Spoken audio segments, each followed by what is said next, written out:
Dow. We'll do the Dow next. Absolutely beautiful. A lot of lines.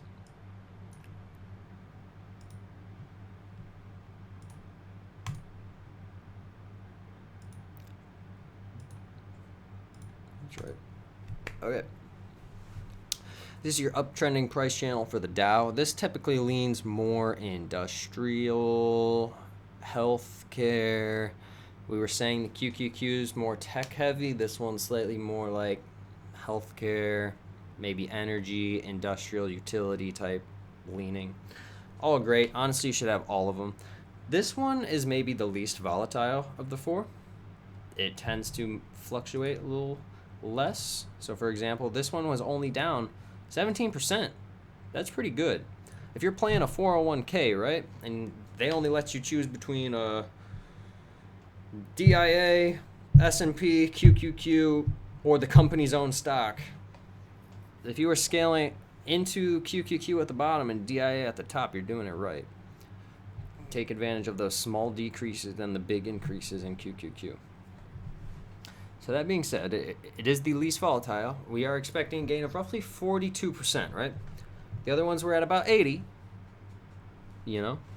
but this one's also great. It's also very good, very high quality, very major market of an index. With it being less volatile, it does have a higher dividend. Yeah, I mean, it's a give and take relationship with all these things. This one has a 1.8% dividend, which is, I think, biggest of all four of them. So it has the biggest dividend, but also maybe the lowest of the projections. And there's nothing wrong with that. Some people prefer that more safe approach, right? That they don't like being surprised in the morning. Meanwhile, the QQQ offers that 0.5, but it maybe has the highest projection of about 90%, right? Same can be said for the futures and all that. Take note, take note. Very good names.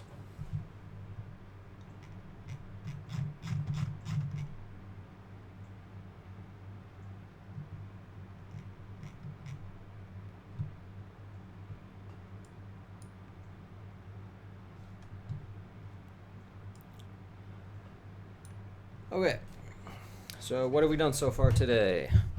We recapped a couple of the positions we were focusing on months ago. We explained the sentiment. You guys got to see firsthand where we were at the top, predicted where it was going, started entering the shorts. We showed you how those went over the past 6 months. We showed you the price points we were aiming at and how pixel perfect, like GPS. We projected the 10, it went to the 10. We sold at the 30, it sold off at the 30. And here we are at the bottom. We explained to you how in May we were planning for this. Keep in mind, guys, our decisions to buy these major market indexes when they hit their weekly 180, it didn't just happen overnight. We had this, our decisions to buy those was made a year ago. A year ago. We were already planning, okay, this stuff's going to go down. We're going to grab it at the low, at that weekly 180. You buy in there, and then it goes to the moon, right? The same way the long-term thing